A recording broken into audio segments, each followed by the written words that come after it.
Welcome, friends, listeners, and viewers from across the Americas and perhaps across the world. I'll introduce myself, and if everyone could introduce themselves a little bit before they start talking for the first time, that would be fantastic. I'm Mateo Needham, and I'm in Panama City, Panama, and I have been practicing integral yoga for about 18 years or so, and I feel like I'm in yoga kindergarten with this. The amplitude is immense, and to approach the amplitude of the infinite is just beautifully daunting. And it's nice to be here with you all. This series is, we hope, first of many that we call Gems from the Collaboration Archive. Collaboration is a journal published by the Sri Aurobindo Association of America, and it's been in publication for 46 years. And Gems from the Collaboration Archive is a multimedia project where we take an article from the archive, redesign it and repackage it so that it's shareable on social media, come together and discuss it and record it for the Sri Aurobindo Association YouTube channel. And we're doing that in collaboration with Suma and her YouTube channel, Infinite Being TV. And we're also going to, if available, we will interview the author of the article and post that interview on both YouTube channels.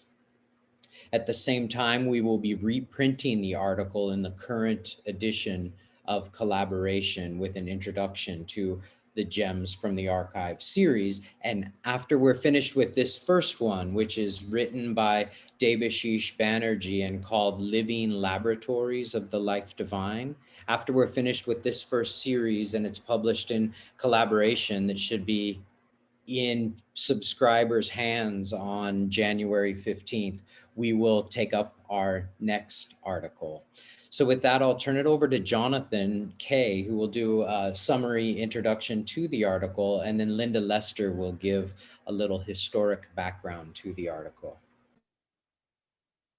Thanks, Mateo. I'll just jump right in and present a summary of the article. I hope everybody can read the article, and I've tried to extract the elements that for me really make it what it is. So in Living Laboratories of the Life Divine, Dr. Debashish Banerjee offers an insightful and important cross-cultural discussion about Sri Aurobindo and the mother's vision of the Superman with that of Friedrich Nietzsche's Übermensch, also known as the Superman or Overman. By comparing philosophies between Sri Aurobindo, the mother, and Nietzsche, Debashish draws attention to the similarities and importance of these three thinkers and gives the position of humankind in the transitory and evolutionary journey of nature. Each in their own way are calling for the collective need of humanity to overcome limitations, preventing a greater ascension and harmony. Being subjects of the modern age, what unites these thinkers is that they all address problems of becoming as situated in modernity, problems that the traditional field of thought at the time had not yet made explicit or confronted.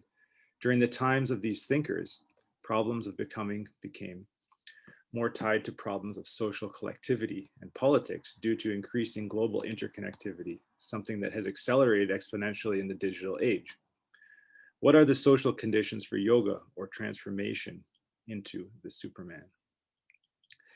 This question remains as relevant today as it did in the times of Sri Aurobindo, the mother, and Nietzsche. And in the era of the global village, cross-cultural discourse is as important as ever. While Nietzsche claims that the human will attain the Superman, Sri Aurobindo says in The Life Divine, life has been worked out by nature, and the human, quote, may be a thinking and living laboratory in whom and with whose conscious cooperation she wills to work out the Superman, the God, end quote. Sri Aurobindo describes nature as occupying two hemispheres or two different modalities. Apara Prakriti of the lower hemisphere of avidya, ignorance, which wears the dark guise of unconscious nature, and Paraprakriti, the unveiled force, nature force of the supreme divine. It is the calling forth into becoming of being, of the one being, the only being there is. Once one has established the higher nature within the lower, one can become a willing servitor and collaborator with the divine in an evolutionary journey towards the descent of the supermental realization. Based on the collapse of division between avidya and vidya, the Superman possesses an integral consciousness, able to harmonize the mentally paradoxical poles of the divine as the one and the many. Debashish discusses yoga as a technology of becoming. Quote, it is a conscious yoga that accelerates and quickens the process. It condenses into a lifetime or a few years what would otherwise have taken many lifetimes. It brings the future into the present, end quote. Historically, yoga has been practiced individually, but to hasten the process of world yoga, Sri Aurobindo and the mother formed the Sri Aurobindo ashram, and much later on, Auroville, which is in Tamil Nadu, India, as sites of collective yoga and laboratories of the supermental experiment. On the nature of collective yoga, Debashish says, quote, we need to gravitate together, unite our wills, form collective individualities. We need to form integral collective flames of aspiration that will be able to invoke that higher consciousness and call down that light, that power to work among us, to form itself in us, to radiate through us in our acts, in our bodies, end quote. As the world continues to become more interconnected and interdependent, we are now experiencing the emergence of the supermental Shakti here on Earth, which is seeking unity, integration, and perfection. This is the age of a world yoga, a collective preparation of willing aspirants in which humanity can realize collective oneness through an integral perfection of becoming. This can be seen as a supermental invitation in which it is our responsibility as humanity to manifest on earth a life divine. Before you go, Lynda, Jonathan, could you introduce yourself to the listeners, and could everyone really briefly introduce themselves before they chat for the first time? Thank you. Oh, sure. Sorry about that. Yeah, I'm Jonathan Kay from Toronto, Canada. I'm right now in San Francisco, student at California Institute of Integral Studies, which was founded by actually Haridas Chowdhury, who was a disciple of Sri Aurobindo. And I came here to study under Dr. Debashish Banerjee, and I'm working at my work is in integral yoga as a music practice, looking at integral yoga and how I can utilize that, and how that is my sadhana of music. I'm a musician.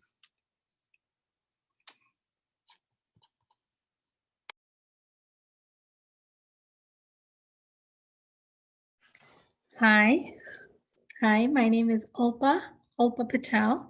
I am living right now in Los Angeles at the Sri Aurobindo Center. And I have been practicing integral yoga for the past, I would say, 5 years. Came across the teachings when I was 29 years old. There was a break for many years, but I came to the yoga 5 years ago, and I'm happy to be here. Thank you.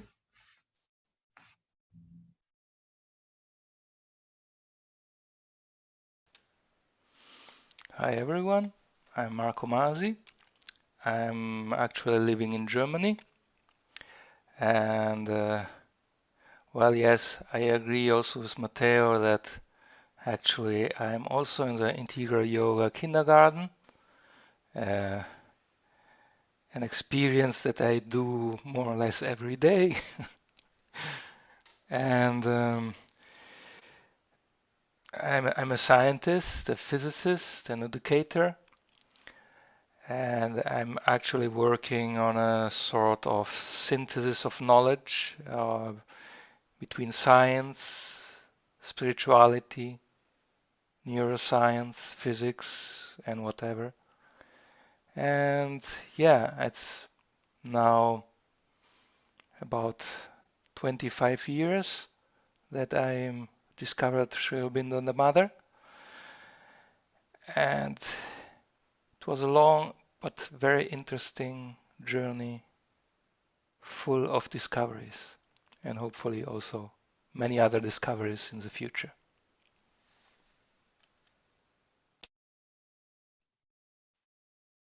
Hi, my name is Suma.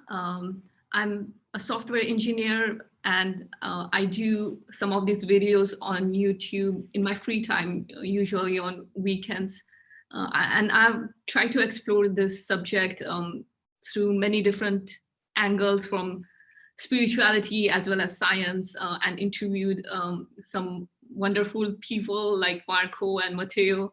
I'm really grateful for this opportunity to have this group discussion with such a varied group of people. So I'm looking forward to this talk. Okay then, well, my name is Lynda Lester. I live in Lodi, California. Came out here to be near a Sri Aurobindo residential ashram here in Lodi. I actually come from the olden times. I started integral yoga in 1974 and straight away went to visit Pondicherry and Oroville. And I was the editor of Collaboration, the journal that we're publishing this article in, for 10 years. I've been a board member of the Sri Aurobindo Association for 19 years. And I too am in yoga kindergarten, as we all are. Happy to be here. Suma, thank you for the chance, and Mateo and everybody. So I think we're gonna have a good time. Oh, so it's my turn to talk about the historical. Yeah, so Jonathan, thank you very much for your can you hear me okay, everybody? Yeah, so Jonathan, thank you very much for the summary of the article. I'll kind of give everybody a sketch about how that article came into being. So what it is, it's a transcript of a talk that took place at the annual Om Integral Yoga Conference back in 2003. And, you know, so the Om Conference, what is that? Om, AUM, stands for All USA Meeting, which is an annual conference for people who are interested in consciousness and the vision and the work of Sri Aurobindo and Mother, and integral yoga, and in evolution and the future of humanity. And for those also who are interested in Oroville, you may have heard about Oroville. I think Jonathan mentioned it. It's an international eco-community in India, an experiment in collective living that is really quite remarkable. Okay, so this Om conference happens once a year. Sometimes it's held out in the woods or in the country, up in the mountains, but this particular Om in 2003 was an urban Om. And it was held in Los Angeles at Loyola Marymount University. And it was organized by the Los Angeles Sri Aurobindo Center and by Debashish Banerjee, who wrote the article that we're discussing today. So I went to the conference and it was fantastic. It was, you know, very spiritually intense. Actually, every Om is amazing and everyone is unique, but this one was exceptional. So there were presentations, there were workshops, panel discussions, music, dancing, and a lot more. And it was basically 4 days of communion with kindred souls, 4 days of spiritual experience, 4 days of expanding our horizons and learning about yoga, and so forth and so on. So that was the atmosphere leading up to the talk, which was the last presentation of the conference. And by now we were all pretty psyched. You know, we were ready for something special. And Debashish's talk did indeed prove to be very special. In fact, we all thought he knocked it out of the ballpark on this one. He talked about, and Jonathan mentioned, he talked about how humanity is evolving towards a new kind of being, a new kind of supramental consciousness. He said that we've entered a new age of world yoga, as Jonathan said. And what that is, it's an accelerated process of conscious evolution.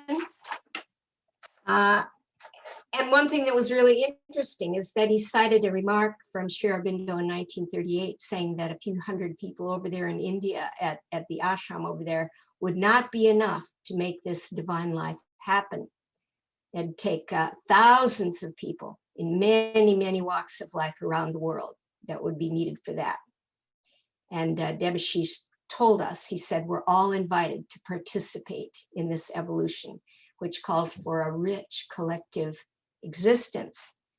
And he said, we need to come together. We need to get collective oneness and work towards an integral perfection that includes all the activities of life, and consciously collaborate with the evolutionary force. Okay, so as he was saying that, the synergy in the room, it started rising and rising, and we felt the inspiration and we saw the vision, and we could feel the possibility of a greater future and another wider and richer and sweeter and more conscious reality, and the part that each of us might be able to play in making it all come true.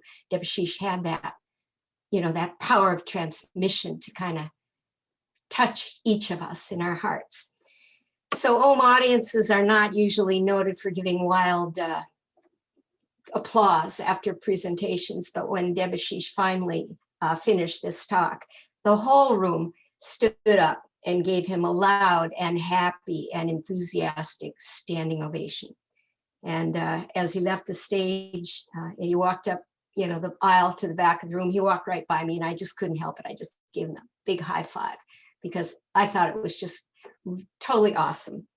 So that's kind of a quick summary of, you know, the historical aspects around the talk.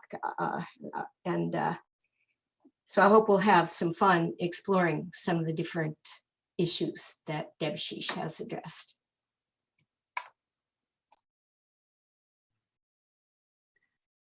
So for this first round, what's going to happen is I'm going to ask one question that is going to have two parts, and each of you, I'll go through each of you and you can share your insight.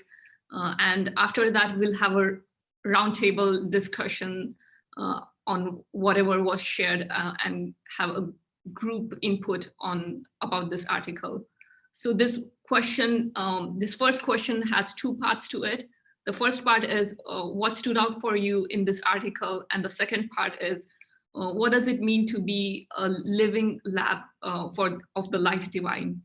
I'm going to start first with Mateo. Mateo, if you can. Thank you, Suma. The thing that I keep, there's a couple of things that I keep coming back to in the article, this link between Nietzsche and the human as a rope tied between the tied in the evolution and rooted in the earth, and the link between that and what Debashish describes with this myth of the churning of the axis mundi, our spine being a cord between heaven and the earth.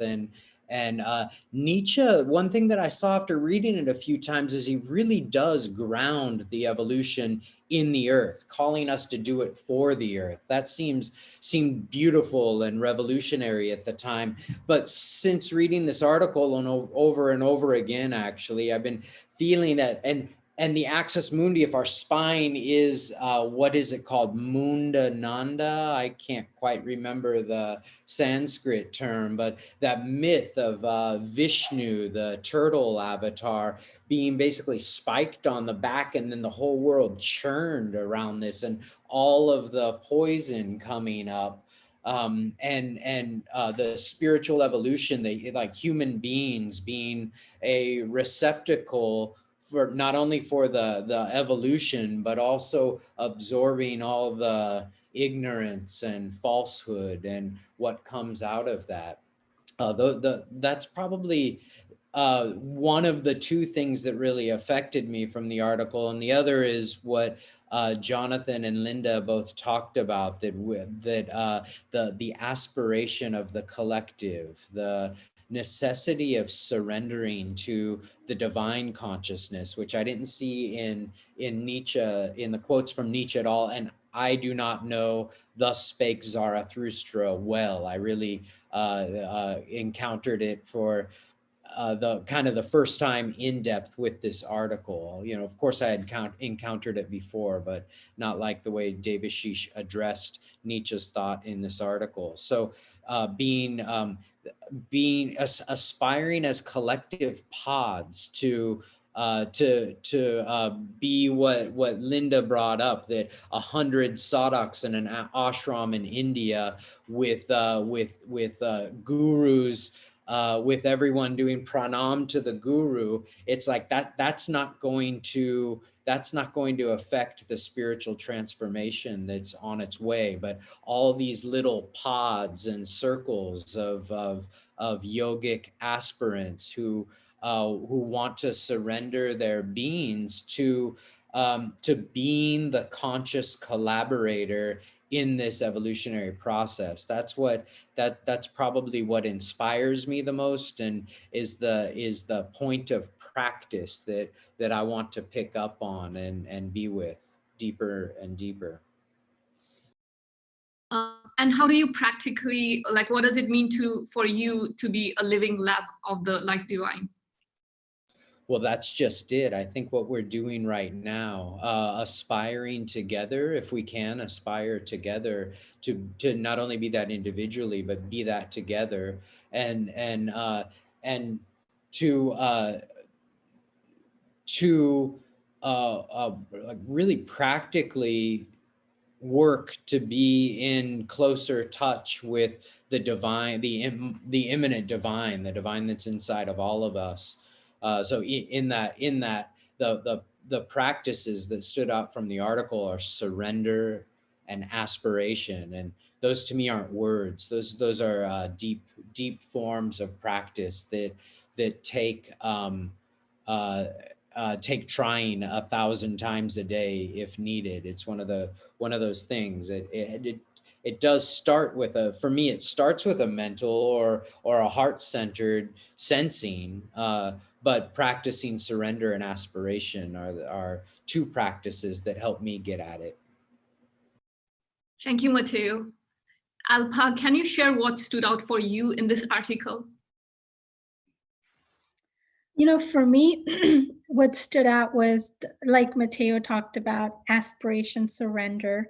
And for me, it's about sincerity, right? For me, it's about experiencing all of this, experiencing the divine love. And for me, to be a living laboratory is to be conscious of this divine force, this divine consciousness, that I can become one with it if there's surrender and there's aspiration and it's done with sincerity.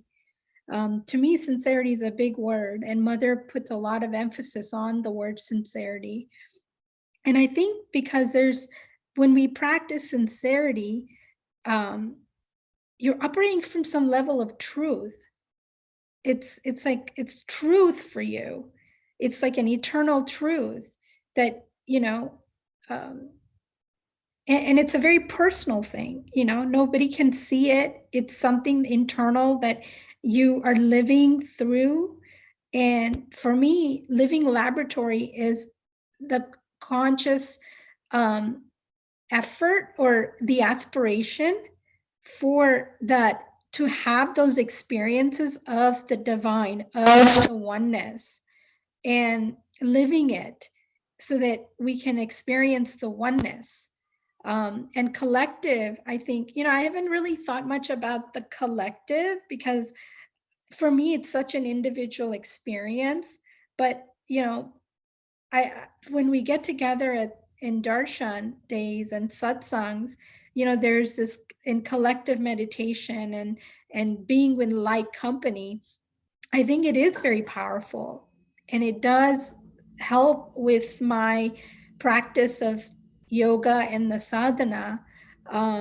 But for me, what I got of the article was, for me, experience was a big word, and living it, experiencing it. So that was kind of my take on the article. And how are you applying this in your life, like living, being a living lab of the life divine? Again, I think for me, experience is a really big word. Sincerity is a really big word for me in this yoga, and it's helped me live it, practicing this yoga with sincerity has helped me have these experiences. Like I've had some amazing experiences of like feeling oneness, feeling bliss, feeling that, it's like I feel oneness with people that I'm around. And I feel like that is being the living laboratory of this consciousness. Yeah. Thank you, Alpha. Marco, can you share your insights on what stood out for you in this article? Well, I must say that perhaps the thing that stood out was that nothing in particular stood out really for me. But that's probably because more or less I have a background and I know what the message of Sri Aurobindo is. But if there is something, I would say it is a grand vision that is condensed in one single article that stands out here, because it's one of the best summaries that I saw about of the message of Sri Aurobindo, because Sri Aurobindo is not that easy read, and it is even more difficult to summarize it in an article. So that's what really, if someone has never had a contact with the teachings, with the message of Sri Aurobindo, I prefer to call it a message, not a teaching, because teaching means that I'm teaching you. No? But the message of Sri Aurobindo is, I would really say, read this article through, and there is a vibration. You catch the vibration of Sri Aurobindo here.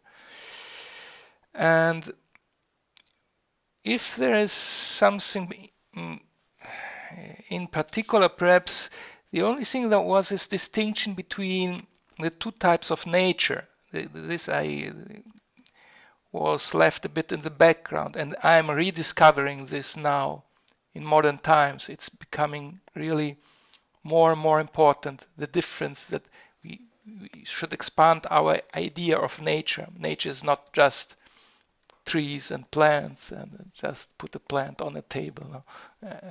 It is much, much more than that. And it has also an immanent aspect in the physical nature that we are accustomed with.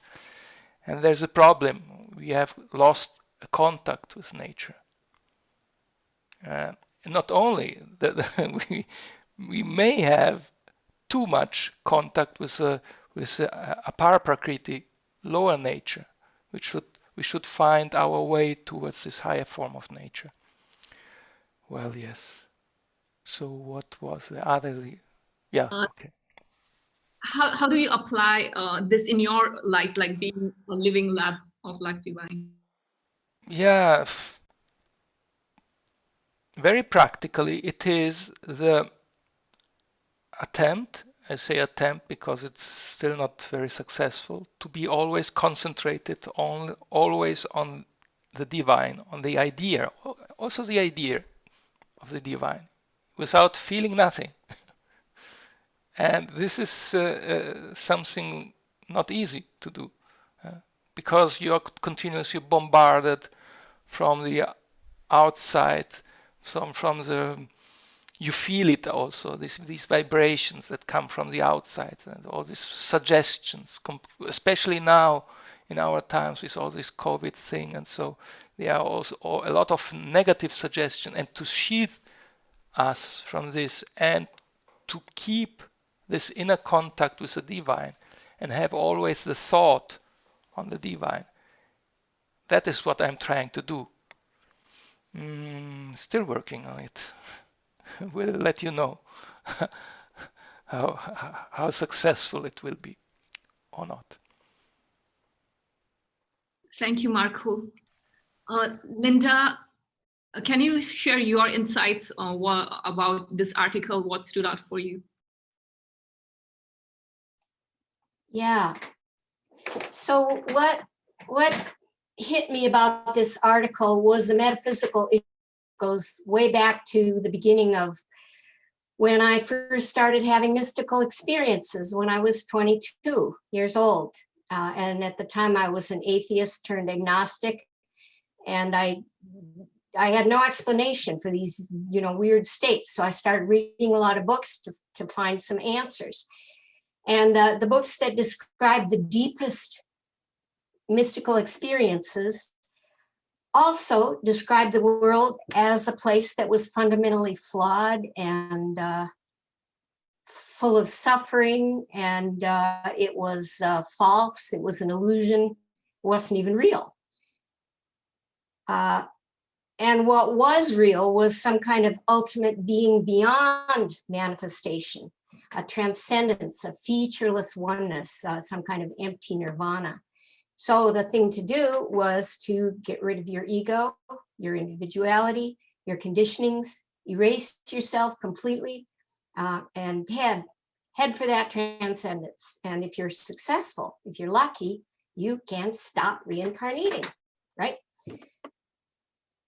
And you could have a divine consciousness here, but it's only in the inner being. And when you come out of samadhi, back into your normal nature, you'll still be subject to old age, disease, suffering, and death, and the body is gonna, go down the tubes because spiritual consciousness has never transformed earth nature. So that's where I came from when I started. And I never could figure out why the world existed then, because if this ultimate transcendence was true reality and true illusion, why was it manifesting a world of, if this true reality was truth, why was it manifesting a world of falsehood and illusion? And why did it want you to dissolve that falsehood and dissolve the illusion and dissolve the world? So it didn't make any sense. So that is what I love about Debashish's article, because he totally busts that idea, right?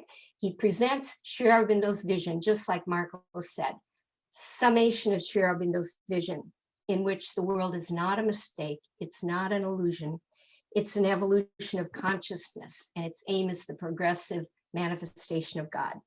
The world is not unreal, it's not an illusion, it's a work in progress. Okay, so, maybe it needs work, there's still some bugs, but it's fixable. So the goal then is not the annihilation of self and world, but the transformation of self and world. So Debashish says that as embodied human beings in the world now, we have the possibility of attaining this radical new consciousness that will bring a life that's perfectly harmonious and good and beautiful. And that, that's what he calls the supermental. And it's because of the work of Sri Aurobindo and Mother that supermental consciousness is now active in the world. And that consciousness will be able to transform the suffering and the pain and lead us to a divine life on earth. So I thought that was pretty amazing and pretty wonderful. And the life divine that Debashish is pointing us towards is not a life of undifferentiated oneness, but of infinite variety, where each individuation has its own perfect expression while simultaneous in harmonious unity and oneness with all the other individuations and with the divine all at once. And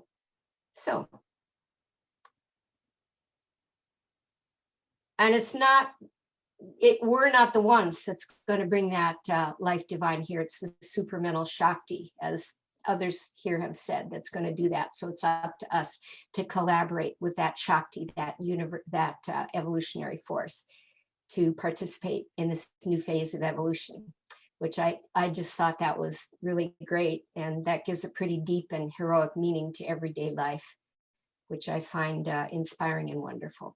And that's why I like this article so much. And how do you apply this in your life at a practical level, being the living lab of Life Divine? Well, you know, when you think of a laboratory, you think of the scientific method, right? You think of controlled experiments, you think of trial and error. So you start with an idea, you have a hypothesis, and you test it out. And if it doesn't work, you try it again and again. And eventually you may have to recalibrate and maybe change your methodology a little bit. So when you're a living laboratory of the Life Divine, it's just like that. If at first you don't succeed, you try again and again and again, day after day, year after year. So it's an experiment that you conduct on yourself. You're the guinea pig, you're the lab rat. And what you're doing is you're working on the different elements of your nature, mental, vital, physical, trying to open them to this divine force.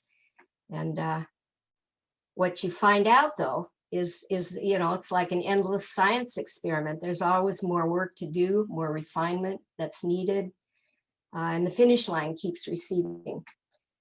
Yes, you know, at the beginning, it looks pretty simple. You read Mother's questions and answers. They look really obvious. You know, you read Aurobindo's letters on yoga. That's clear, you know, what could be so hard? 40 years later, you realize it's way more complicated than you thought it was going to be. And, you know, you find through 1,000 of these trials and errors that your mental ideas can be wrong. Your vital desires are going to sabotage the effort, and your physical habits are going to stop the action completely. But, you know, we can remember that. Remember Edison? You know how many times he had to try with his electric light bulb before he found one that worked? 10,000 times. So that's what a living lab of the Life Divine is, 10,000 or more trials and errors. But as Mother says, persistence furthers. And one day we know that the experiment's going to work. That's a great approach, Lynda. And I think it could work for if someone comes from a skeptical background, they can perform those experiments on their own and see if it works or not. Jonathan, can you share your insights on what stood out for you in this article? Sure. I think just the idea of cross-cultural dialogue is really it really is important to me. It excites me, it inspires me, and I think that that's in general about Debashish's work is something that has brought me to want to learn with him. And I think that this article is really just a beautiful expression of that, you know, which is a big part of his work. But I guess I could say that the reason that that's important to me is that I got into spirituality through music, through being a musician, and I'm a jazz musician, and music was doing things to me I couldn't understand. And when I was improvising with others, and when I was playing music, exploring music, it was opening me to aspects of myself that I had no language to understand, to talk about. And I found myself drawn to Eastern spirituality. And I went to Calcutta to to learn from an Indian classical maestro, Pandit Shantanu Bhattacharya, who happens to be a lifelong devotee of Sri Aurobindo and the Mother. And it didn't take me too long to realize that you, especially in India, you don't just learn music. Well, in my case, I didn't just learn music as music. It was a whole sadhana. It was a whole spiritual path. And it was actually, I was in the traditional sense learning in the Guru Shishya Parampara, so learning in a very intimate way with the Guru. And Guruji was teaching me his life, which was music as integral yoga.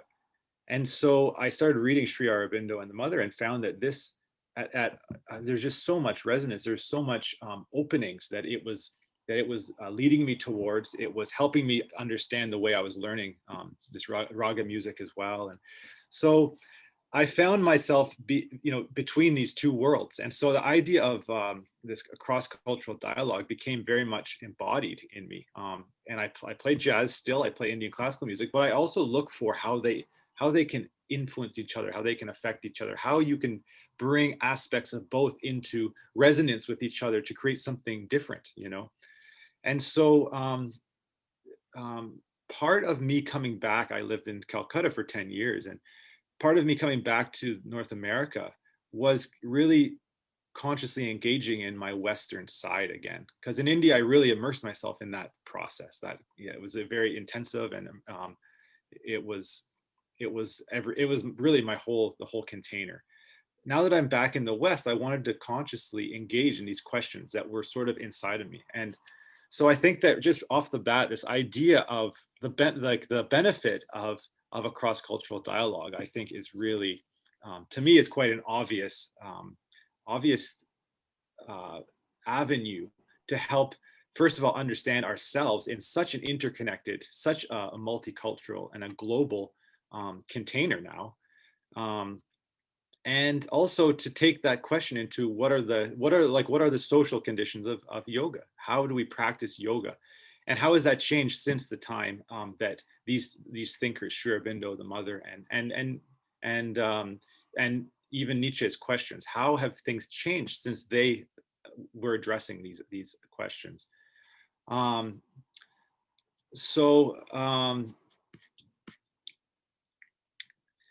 I think that something that I guess an idea that I see happening in both sides, Nietzsche and Sri Aurobindo, I mentioned in the little summary that they were both situating themselves in modernity, and they were both in different ways from different cultural containers, sort of talking about what are some of the problems of becoming. Both are thinkers of becoming, which as a musician is, I find, again, very resonant, because music is becoming.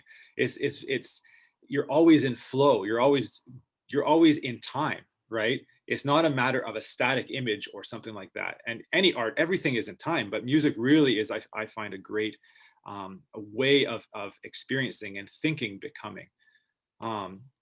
And so that was one of the ways in which this article, I think it gets to that really to that point of like, what are the problems of becoming? What are the problems of our times? What are the structures that we become in, right? And so I see how this article is bringing this kind of a framework into light, and so the idea that within both of these East and West thinkers, and how Debashish has brought them together and sort of resonating them off of each other, finding things that are similar, things that are different, I think that it's helpful in really questions of how to be free, how to think about problems and questions of becoming. And that was also a big part of my path in music, using music as a way of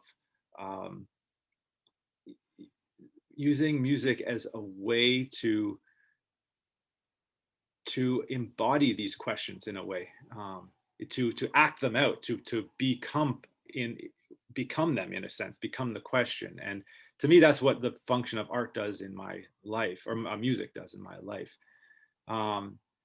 And so part of that is, I feel, has part of this journey, this cross-cultural journey, has helped me, first of all, question some of the structures of becoming that have not served me necessarily, or let's say assumptions that, like, I grew up in the West, and there's a whole collective container, and as you grow up, there's a lot of assumptions about the ways in which we become, a lot of structures in place, a lot of institutions, normativity.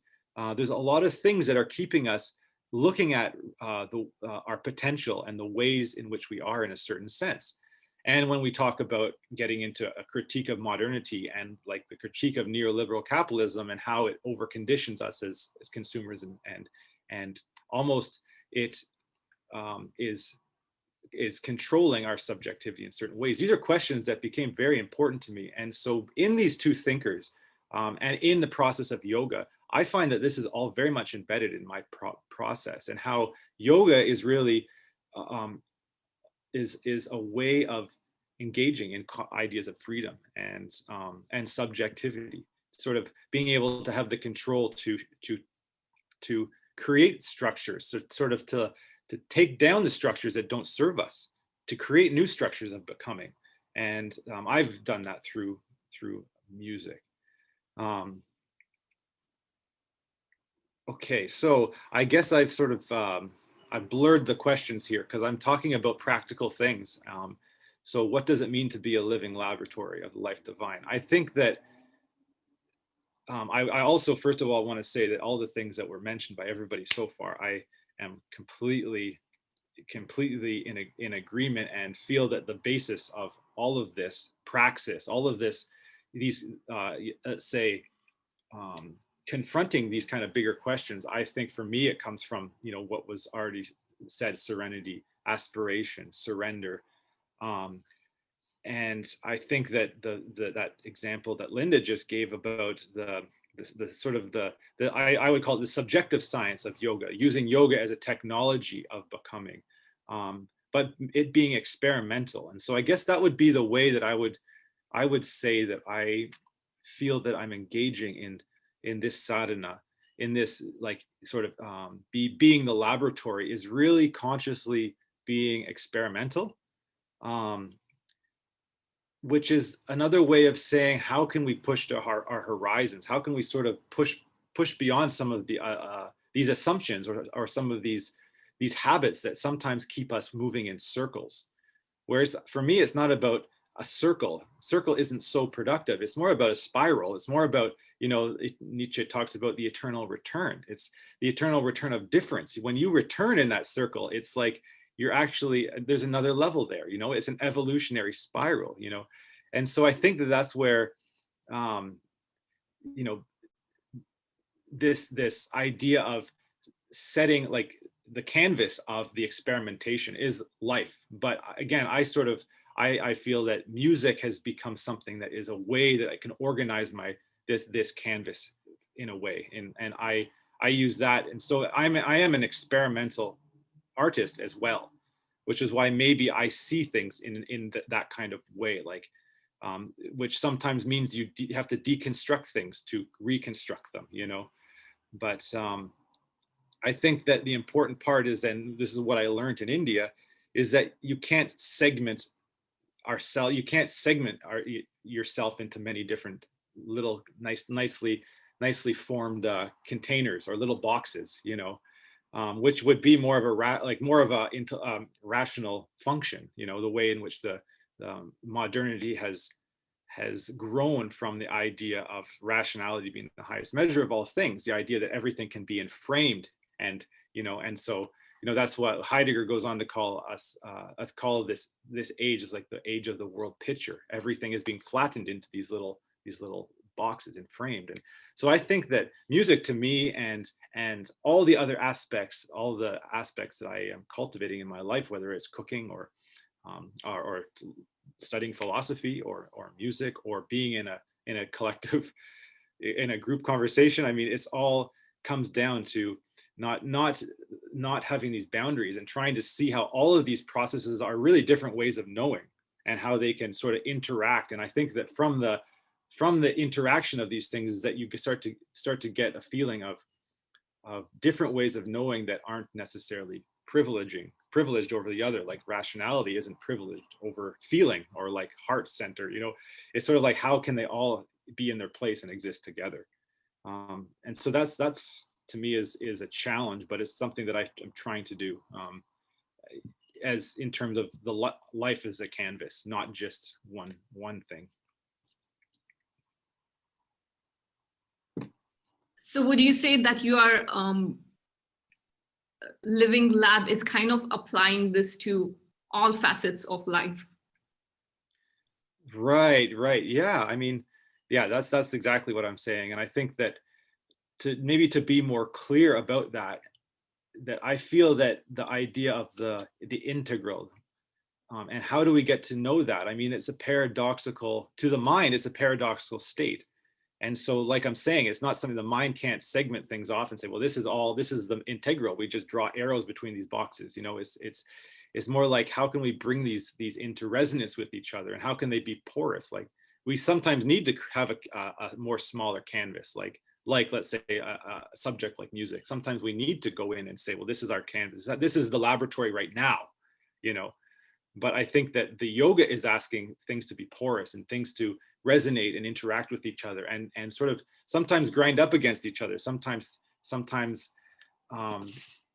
question how we are knowing. And so I guess I would say that, yes, different parts of our lives, like let's say studying philosophy versus studying and doing music, they're really different ways of knowing. And I think that's where I would say, yes, we need to cultivate multiple ways of knowing, and put them on not in a hierarchy, but put them in a way in which they can influence each other, you know. Thank you, Jonathan. I think for this next question, Mateo, I was thinking we could open it in a group discussion and suggest this question that you came up with, and we all can kind of give an input on that. Or do you think that should be kind of like an individual question? I love your idea of making it a group question, but before we do that, I'm curious, Suma, what stood out to you from the article? Oh yeah, there were quite a few things that stood out for me, and like Jonathan, I think the cross-cultural aspect of this article was kind of refreshing to me, to present someone from the West like Nietzsche, his ideas on Superman, as well as Sri Aurobindo, who is from East, and his ideas on Supermind. It was very interesting for me to see that two thought leaders from completely different cultures are pointing to similar things. That was one of the things. And second thing was, I'm very interested in the evolutionary ideas, human evolutionary ideas. And if there is a choice, if there is a within the story of evolution, that we can either evolve through technology and keep on evolving based on that and develop abilities, and another route would be to evolve through consciousness and through our inner evolution. And I would more rely on the consciousness route versus the technological thing, like where it's going right now with, I don't know, and maybe it could also be a merge of both of them. It doesn't have to be one or the other, but it would be, if there is like a choice like that, it would be nice. And I'm also like leaving it at an experimental thing. Maybe this is something we'll find out with time, what happens and how things unfold. But if some of these abilities and open up through inner development and consciousness, I think that is a better route than depending on technology and have it. I don't know where it ends up, like having microchips in your brain or something like. So that's why I prefer this story of human evolution. And I want to experiment it myself and see, and be kind, as Lynda said, be a guinea pig for my own, with my own life, and see how things unfold, and there is a natural interest there. So that's why I'm keen about it, to learn more and educate myself more on it. What tools of practice do you use for that? And are there any in this article that you can apply?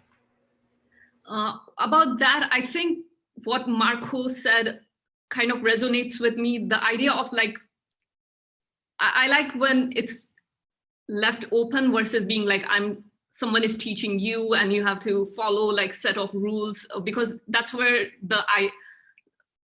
this mess of like being cult like starts unfolding. And that's why that's not like when it's left open, like when open to the person, like based on things that resonate with them, trying to apply things, that speaks to me a lot more than like someone giving me a set of rules, like you have to do this, and this, and then you will be evolved. So for me, I try to keep an open mind for this kind of insights to come from all different angles, science, metaphysics, spirituality. And at my personal level, I think talking to people from many different backgrounds and views and opinions, and being open to that has kind of like, I found it personally beneficial for me. That's why this whole process of interviewing people from different angles has, that's kind of like how I feel like I apply. Like, although I do it spontaneously, it's kind of like, it's my way of applying, being a living lab, kind of.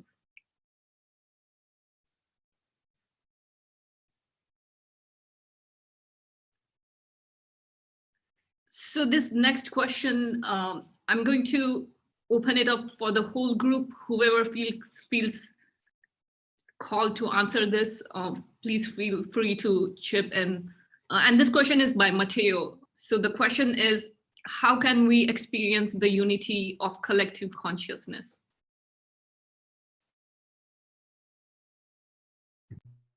It's Debashisha's question. It ends one of those paragraphs, and why I asked it is because I'm just curious what the tools are for collective yoga. What do and I'd love it if we could use that to also take what everyone has shared and see if we could use that to deepen that.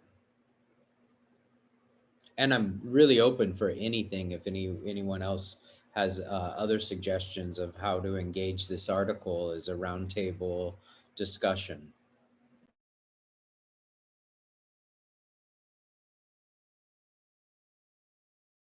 So what's the question again? Say it again, Mateo, please.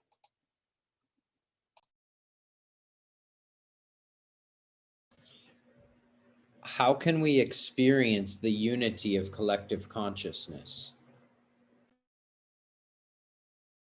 I think I might have something to say on that.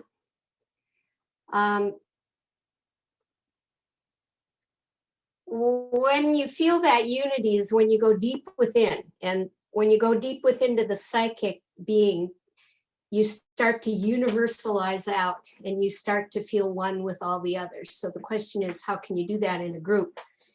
And how you do that, one way you do it is by concentration, by focusing, because usually, our consciousness is all here, everywhere else, and, completely dispersed. But when you focus and you start going in, then you can get to that center of radiance that expands and puts you in everybody else.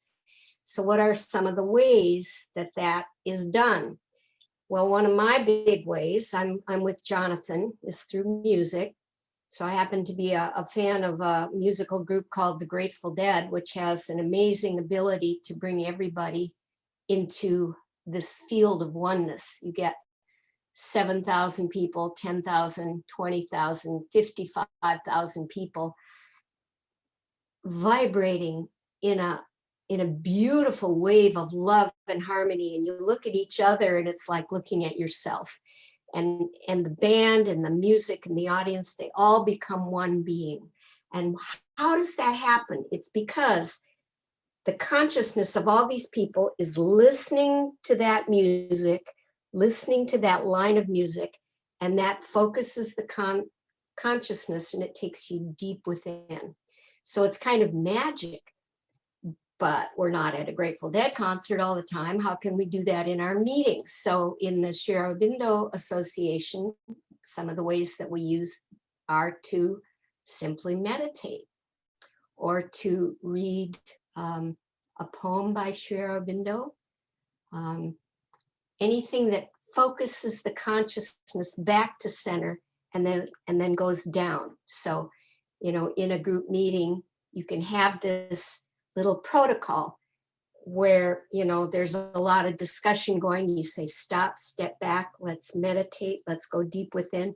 And everybody goes back from their surface consciousness into the inner consciousness, and then starts to feel this ripple of sweetness going through again. So that's a couple of ways.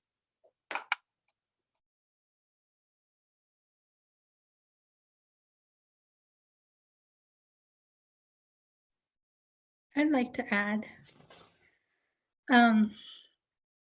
collective consciousness, I think, can be experienced very much as an individual inner state of being. When we go deep into our psychic being and live from there, I've had some sort of mystical experience when I was 29 years old. And I think I didn't know what was happening. I couldn't explain the experience, but I had this expansive experience of like, I couldn't describe it. I couldn't explain it, but I think it was coming into contact with my psychic being or something of that effect, where I felt this, like I had this experience, like this spiritual experience of oneness. So I can just speak to that it was very real. I thought it was a dream or something, but it was very real for me. And I think it was just something that spontaneously occurred. Like I can't take any credit for it, but I don't know, it felt appropriate to just share that here with you guys, because I don't think like I was consciously doing anything.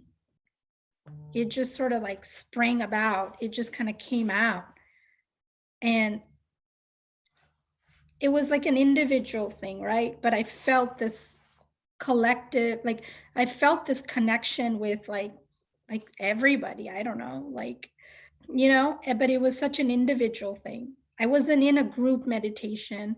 I wasn't in around people.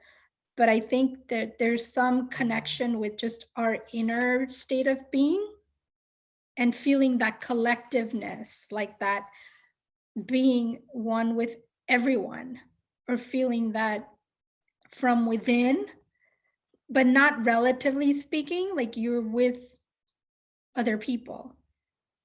Like that was my experience. So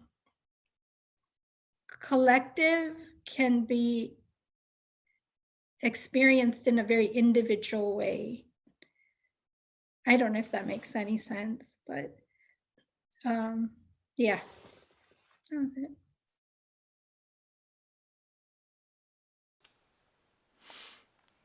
Yeah, I agree that in fact it is by going inward and that we can find for this unity of collective consciousness. It's the only way.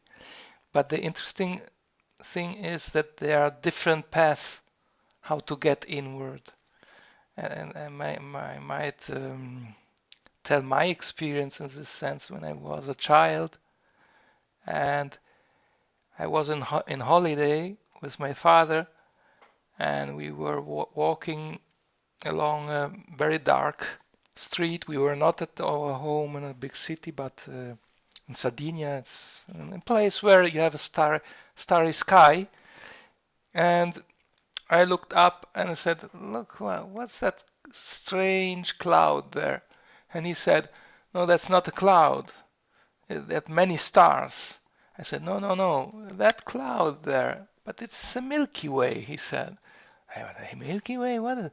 There are thousands and millions of stars, but you don't see it directly with the eye. You need at least a telescope, a little telescope, binocular at least.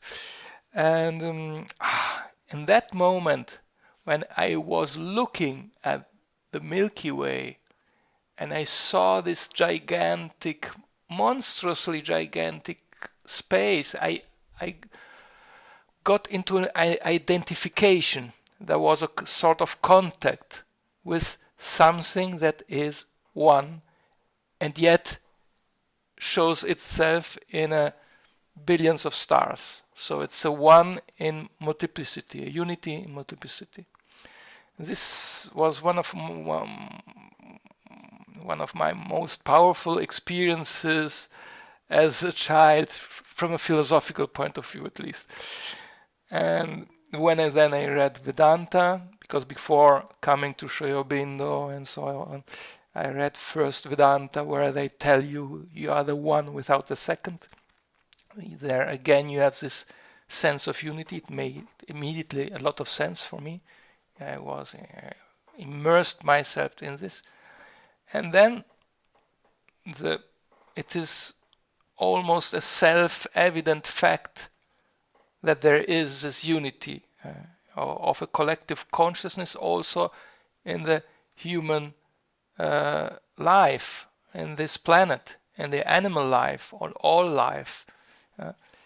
And it's almost impossible to think otherwise. It is, in fact, when we get to our surface consciousness, which is so exteriorized, that we lose this contact. And well, yes, sometimes it's difficult to accept then in that state of consciousness that that person, these people, these who you consider as, you have not a very good opinion of them, that it is still the divine in disguise, so to speak. But you know that intimately. Also, if you lose this contact, well, in the everyday businesses. So, how can we experience this unity? Going inward. Everyone can find, however, one's own path to do that.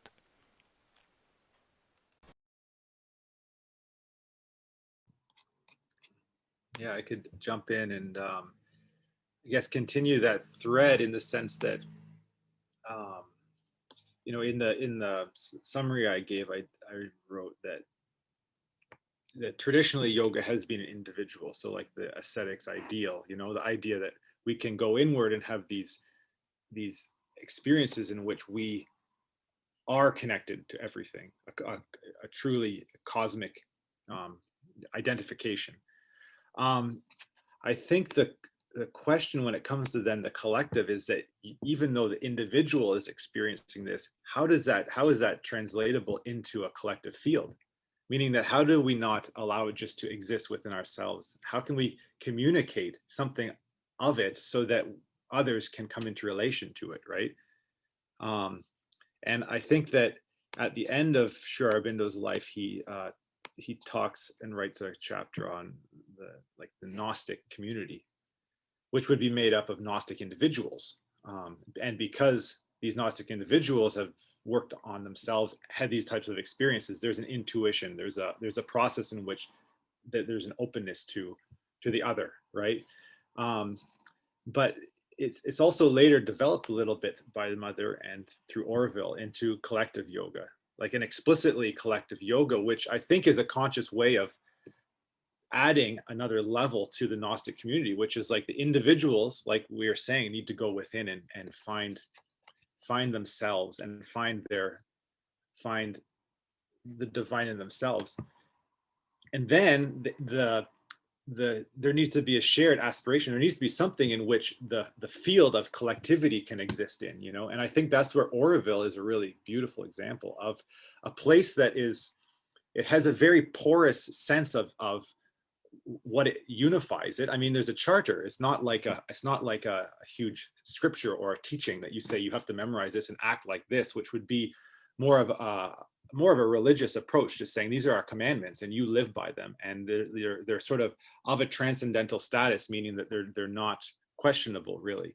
I think Aurobindo is interesting because it sort of creates a field that individuals can find themselves and do their sadhana, but also it's open enough that the collective, like the individuals, can find space to be themselves, to find their own individuality, but it also has an integrity in its own sense. There is a shared sense of, and I guess the word that I would use is that there is an aspiration at like that. That's what I would say is the aspiration. Aurobindo has an aspiration.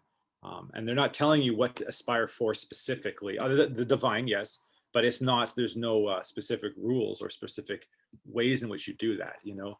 And so I guess I just wanted to add that idea that collective yoga to me would involve the individual, and then having to find language and having to find a way in which you can enter into the shared space, you know? And I think that's where,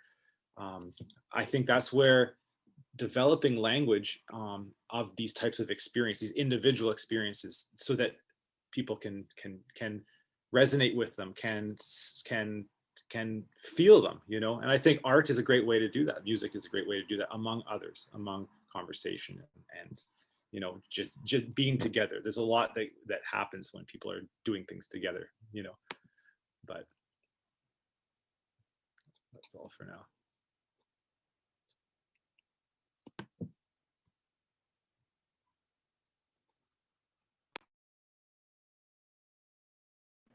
I'm happy to jump in. Yeah, what we're doing right now seems to be at least aiming in that direction. Asking these questions, how do we come together and help each other to deepen our practice? I mean, I'm not over glamorized saying that we're doing collective yoga right now. I actually really don't know. And to reflect what people have said, that individual effort is indispensable. And then there's like these added things where like these added practices where I try to not only in practice, I try to not only sense into my own soul, but also sense into the group soul, and then listen to everyone as if it's me talking. Like really hear people as if I'm the one saying the words. So my mind has to be really quiet in order for that to happen. I can't be thinking about what I'm going to say in response or what can I add to this and all. I can't be going through that process that the mind likes to be going through. And then there's something that stands out from the article. To bring it back to the article, Debashish brought up pollution a couple of times because Nietzsche brought up pollution. And Debashish said something like pollution, I don't have it up right now. He said something like pollution is inevitable. It's the result of our collective consciousness. So Aurobindo has it's unique in the sense that it at least has, in the charter of Aurobindo, it at least has the words that to be a citizen of Aurobindo, there has to be the aspiration of being a servitor of the divine consciousness. There's like a built-in surrender. And then I've got this echo that pops up in my head that comes like right from Alpa's mouth, basically saying sincerity isn't just, it's not just a word. It's she didn't say it, but it's a deep practice. Don't quite remember how you put it, but it's not. And then it also echoes in my head that there's no way it would be really easy for us to fake sincerity and to fake humility to each other, but it's actually one of those two things are impossible to fake to the divine consciousness, because the divine consciousness is omnipotent. If I'm being insincere, you all could think I'm the most sincere person in the world, and it doesn't really matter. If I'm actually being insincere, I'm being insincere, and that's that. So there's like this inner tuning that also needs to happen to come together, to be a living laboratory. And then what Marco brought up around apara, or avidya and vidya prakriti, or para and apara prakriti, the lower and upper hemispheres, where Debashi said, who is the scientist? The scientist actually isn't us. The scientist, the aspiration is for the scientist to be para prakriti, the supreme prakriti, and not the lower prakriti, which is ignorance, falsehood, death, suffering, but the higher levels of nature. And then like all these experiences just start flowing in, like a group circle being more like a jazz free flow session, or a group circle being like a Grateful Dead concert, or a group meditation, or standing among all this light pollution, being at a place on Earth where we can actually see the Milky Way and sense the magnitude of the cosmos. All these experiences, I think, become more frequent in those states.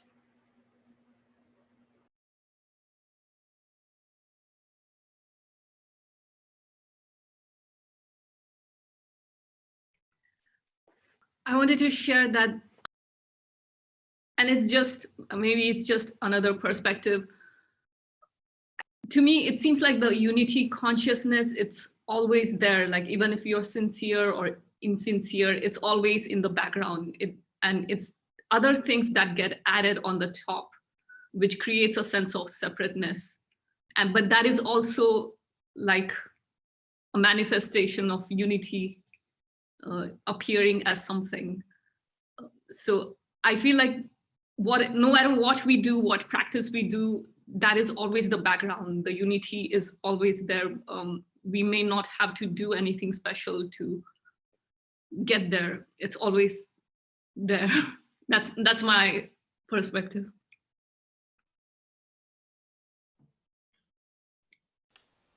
I'd like to add something. Yeah, I feel that way. The unity is always there. It's like eternal truth, right? It's just there. But I think as we shed our ego, or as if the ego can drop, then that oneness can be experienced more and more and more, I think. So the ego is kind of that wall. I feel like, when I'm in my ego, it's hard to experience the oneness. It's not, I don't think it's possible for me to experience it. But if in those just natural, in those moments where I feel like I'm not even doing anything and it's just a spontaneous experience, I think that's when like that wall drops, that whatever that is. I think it's the ego, but that, like you said, the unity is always there. The divine consciousness is there, and we just have to tap into it. Yeah. I would also point out the fact that that the unity is always there. We can see this also historically. This idea of unity is old as humankind. You find it in the West and in the East. And since we are speaking about cross-cultural fertilization between East and West, also in the West, you have also, I just was studying philosophers like Plotinus, for example, if you read him, it seems a yogi. He probably was a yogi, in a perfect Indian style. He was always speaking about this unity. Also Parmenides, this was 2000 years ago.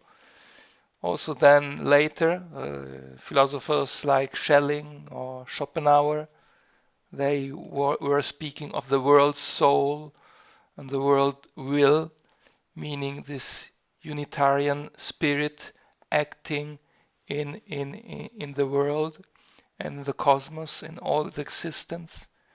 I think particularly Schelling was very Aurobindonian, I would say, and he was Aurobindonian before Aurobindo.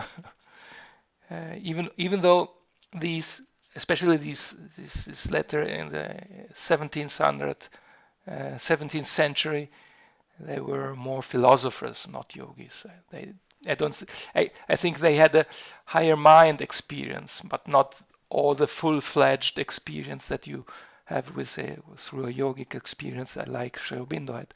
But intuitively, you can see that also throughout humanity, in all cultures, I think also the Chinese had something like that. I'm less versed about that.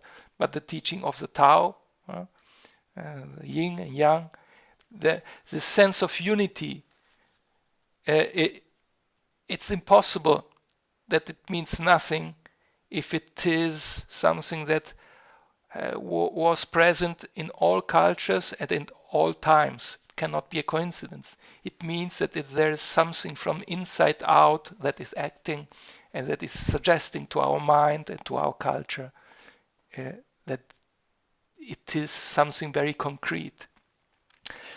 As to the question how to put this into practice and to realize this in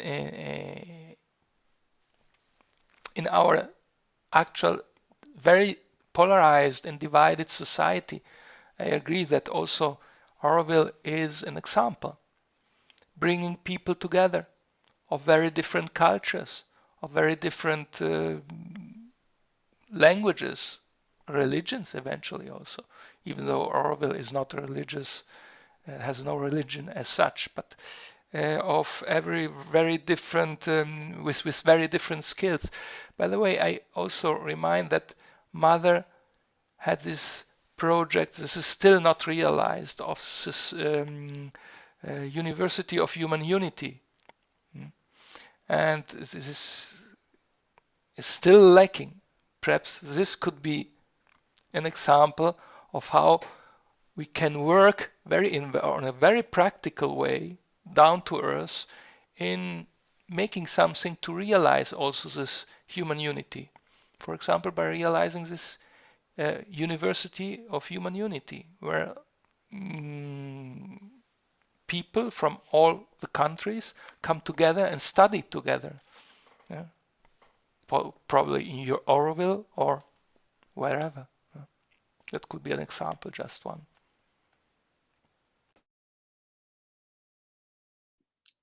Yeah, interestingly enough, through CIIS, the institution I'm at, there was a class a couple summers ago that went to Auroville, and we did it was an academic course led by Debashish, and it was an amazing experience. And I had been to Auroville many times before, but to be there for the reasons of exploring these questions, and not only, I mean, in an academic framing for sure, but knowing that the ways in which CIIS is encouraging and is sort of outside of the mainstream notion of the academy. It's not an orthodox idea, which you could say is rooted in the European Enlightenment idea of the logocentrism, the idea that rationality is the highest measure of things, and that's still very much rooted in the institutions all around the world now. This project of like the global knowledge project. How can we organize all of the knowledge according to the mind? But in Auroville, it was very beautiful to be there in terms of exploring these questions and how we can go forward based on multiple ways of knowing, like engaging with people there through conversation, through doing activities with them, working on farms or doing cooking, or, you know, like doing music, you know, things like that. And I think that you're right. It hasn't become formalized, but I think that it should, and it will. I think that there is an aspiration. There's a field of aspiration that is maybe slowly organizing itself. You know, is that has to be part of this idea of this idea of a collective yoga. There has to be part of that collectivity that organizes the field, you know, according to its individuals. And I think that's a very interesting relationship. And like, how can we structure our own self, like our own structures of becoming, and how can they harmonize with the collective structures of becoming? And I mean, making these questions explicit and exploring them through many ways of knowing, in which rationality, in which the mind is one, I think is really important to me anyway.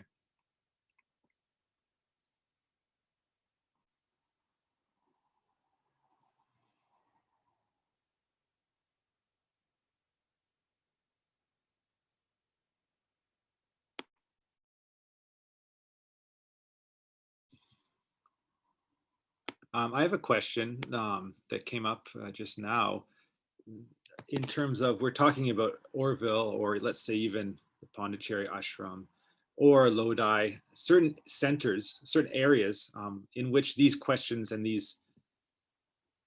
this field, this collective field has been established and is being consciously cultivated.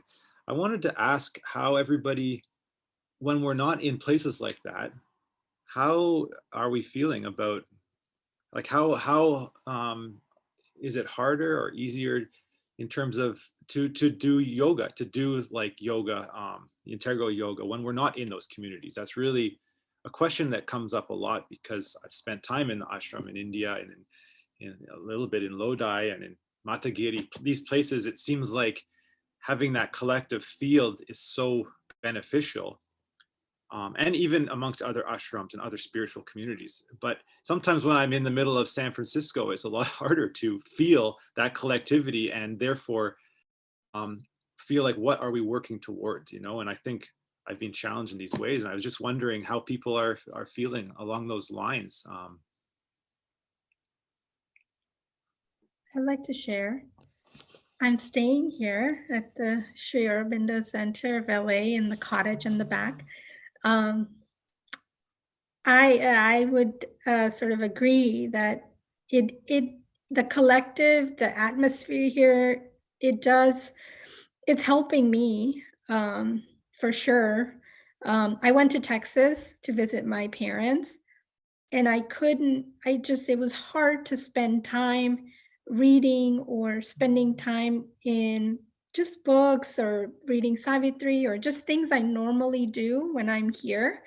It was hard to make time for that. I mean, I tried, but with family and friends and, you know, just the busyness of how life gets. But when I'm here, I do find myself having more time for those things. Even though like I keep really busy with work, you know, I have a lot of work. I feel like that's all I do. I work, but then I have time I have time to read, and I have time to go and meditate. I guess because it's just right outside my door. But for me, it definitely helps me. When I went to Oroville and I went to Pondicherry, I felt more like close to just the yoga. Like I feel like I was reading more, I was practicing more, I was having really nice experiences. So I think for me, it definitely is helping. Yeah. It makes it easier somehow, some way. I could add something there. For me, it's a two-edged proposition, because I've lived in communities and I've lived by myself, and there's pros and cons on both sides. So when you're in a community, that's focused and you've got this atmosphere around you, it is helpful. It really is. When I was in Boulder, I ran a study group and it never got off the ground. The people came in and they didn't care about Sri Aurobindo. They all had different gurus and it just never quite got going. And I was just starting to die for lack of communal support. I needed to be with people in that, integral yoga atmosphere. It was just becoming very sterile without that. So I moved out here to be near the Sri Aurobindo ashram here. And the richness of the atmosphere was just profound. But you'll notice that I'm not in the ashram. I'm near the ashram.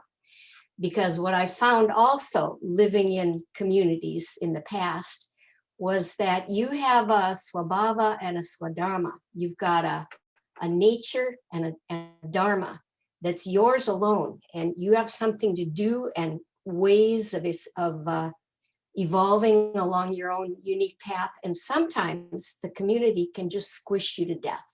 And it makes it impossible for you to fulfill those things that you need to do. It's too narrow. You start getting cramped by the rules and the judgments and so forth.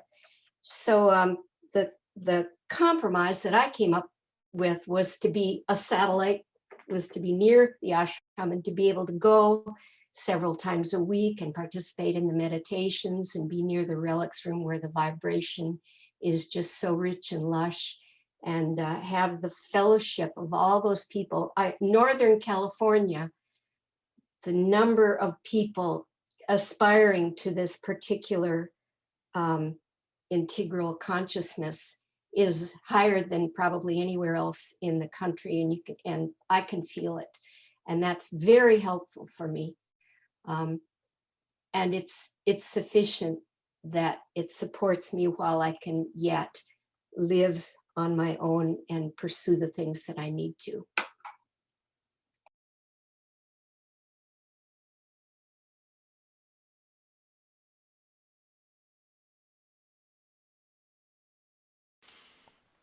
What comes to my mind is also when we speak about these things, how the atmosphere from the outer world influences our sadhana, no? Because that's the point we are speaking about. Yeah. As you know, Sri Aurobindo and Mother said we should not retire on the top on the mountain, on the Himalaya, or in a cavern or something like that. That would be the wrong. This is something of the old yogas, and that's not what we should pursue. And this because this is not the future. If we want to create this unity, we must also take up, in part, the yoga of others, so to speak. But on the other side, I think there must be a compromise, so to speak, that we should not isolate ourselves too much from the rest of from the world, but should also not be in bad company, if I put it bluntly. And sometimes also people who are near to us are not the best company. Sometimes even relatives, even the family members. And there we must be very clear. No, this is the wrong atmosphere. Here I cannot grow. I must go away from that group, that family, that friends, that relatives, or whoever. And Sri Aurobindo was also very clear about that in a certain sense. Jonathan already mentioned it, the Gnostic communities. No? There will be sooner or later Gnostic communities, which are not just ashrams. It's just a step further. And he said that these communities will have the problem to isolate themselves from the outer negative vibration. He doesn't use these words. I don't recall exactly, but they will have to isolate themselves from the outside world and create a sort of islets. He used the word islets, so gnostic islets, which will radiate throughout the world their supramental light, but will have also take some precautions, some measures to avoid that they will be overwhelmed from the rest of the world, which tendentially would drag them down again. So this will be perhaps in 200 years. But I think the same principle works also nowadays for us as individuals. My personal solution a little bit is also, again, go back to the issue of the nature. In nature, you can find something. There is an energy that gives you a sort of spiritual fresh air, and you can recharge there. And that's something that also can help a lot. That can help a lot, and we are missing this, especially children now who grow up with the technology. I'm not against the technology, I'm using it now, but perhaps we could avoid. We can find to ourselves better through these natural environments, and especially for the young generation, this is missing more and more. It's something that we should take into account and rethink, I think, reevaluate, I think.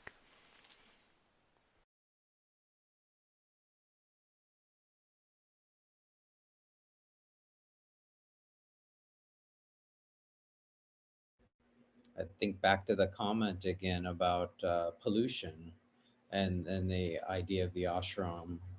It's it's not like ashrams are a place with no pollution, not at all. The people that have chosen to live in ashrams are holding a space, like Lynda talked about, Northern California. But there is something in the collective consciousness that is prone to the falsehood, and this is on Ebal coming over to pop into the screen here. Speaking of children and being in spaces. Yeah. But ashrams are a place that hold that space and allow refuge. And it's my aspiration for groups like this to at least I am. I can't speak for the group, but it's my aspiration to be part of groups like this that are not. We're linked in with spiritual communities, all of us individually, on a lot of different levels and with a lot of different groups, I'm sure. But to come together in a space and hold that light while we are together, and to help each other. Everyone in the circle today has said something that is an aid to me. Everyone has contributed to me thinking about things in a different way, sensing into things in a slightly different way, and that doesn't always exist in structures that are centered around a single person. I find that there's a lot more gifts that come into the field, that come onto the table, if there's a wider dispersion and space for sharing. There's there are those really special people that can talk for 2 or 3 hours, and like Lynda has described the Devashish talk at Om 2005, and there's people that can really just cause this like upwelling with multiple individuals. and they're like amplitude peaks, but like I think to stabilize that we need more and more groups like this coming. Doesn't have to be like this, but just groups coming together asking these questions. What does it mean to do collective yoga? Are we doing that together? Can we do that together? How do we support each other? And and yeah, I'm really open to exploring that kind of the planet ashram idea that was alluded to in the article. I don't have any historical context, but there was another speaker in that that talked about planet ashram. Hey, by the way, if you look at the issue that issue of collaboration from 2003 that Debashish's talk was in, that other talk, the Ashram of the World, is also in that issue. It's online. Thank you, At Lynda. collaboration.org. I wanted to say something wait, are you finished, Mateo? Maybe I Yes, perfect transition, Lynda. Awesome, all good. Okay, yeah, that, the business mother was talking about the approach to the transformation on Earth. And she said, there will be many, many, many, many experiments.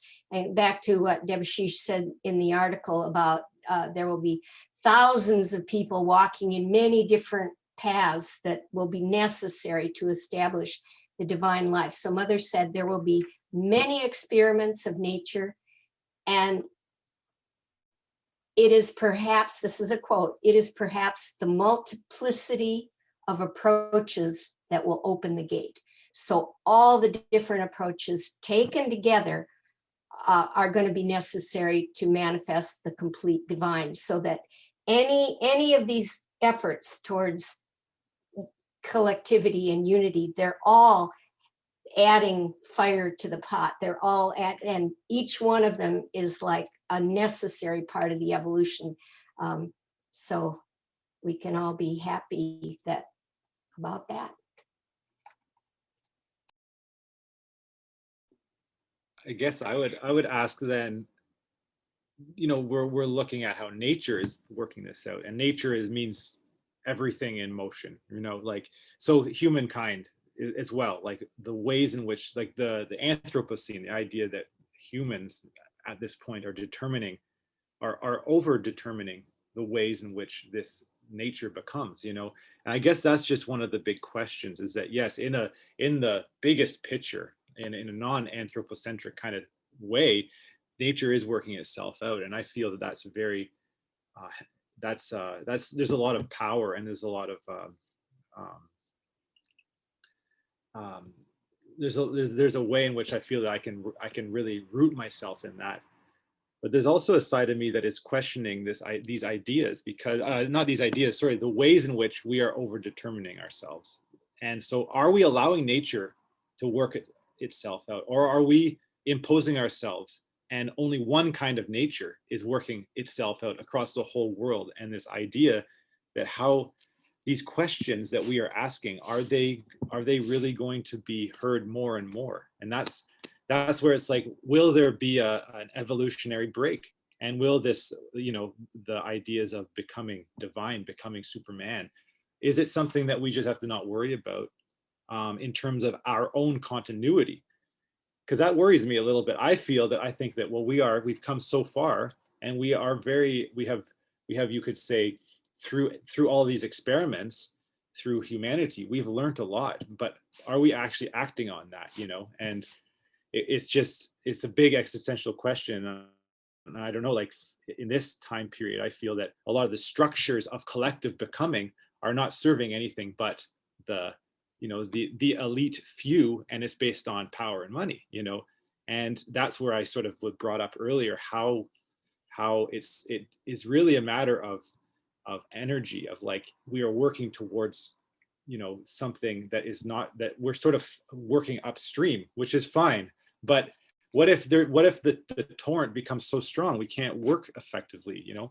And that's just I know it's a heavy question, but that's just sort of on my mind. The fragmentation of the collective container is really worrying me in terms of thinking about collectivities. And I guess maybe I'll just to just offer an idea about how I feel like the only way to address that is through the individual praxis again. So I feel that rather than worrying about these big kind of top-down problems that you can't go to the top and overturn the top, it's really becomes for me, it's a matter of micropolitics. Yoga as a micropolitical act, you know, and every little thing that we do makes a big difference, you know. And I guess that's where I feel that I want to be more, but I just can't help ask these bigger questions, and I can't help to feel how there's the tightrope, you know, that Nietzsche's rope that we are between. I feel that pressure sometimes is really, it's hard to grapple with. I'm just curious, Jonathan, is the pressure to transition into the next evolutionary state, or the pressure to stay where you are at? I want you to understand that more clearly. I guess I feel that, yeah, how to be more clear. I'm trying to say that I feel that there's a lot of forces in the world that are working, like falsehood, right? The idea that there's a lot of forces that are working to break up the kind of collective and aspiring collectives that we're speaking about.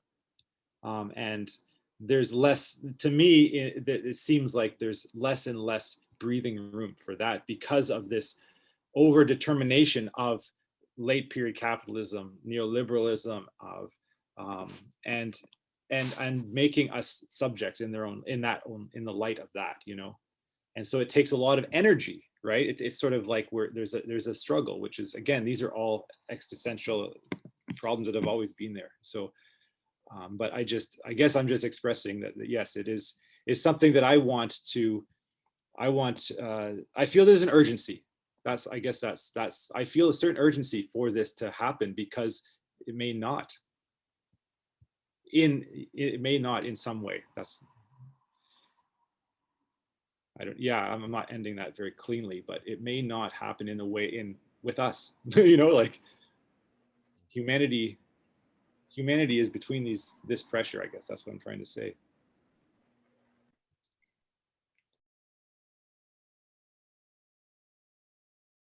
Thank you, Suma, for organizing this and inviting me. This was lovely. Thank you. And I'm glad you were able to make it this time. And thank you everyone for this wonderful insight. I think we did a collective yoga today. Yes. Yeah, Thank you great. for facilitating, Suma. Go ahead, Lynda. Yeah. Great opportunity, Suma. Thank you for giving us the opportunity to come together like this. And thank you, Mateo, for herding all of us cats together. Mm.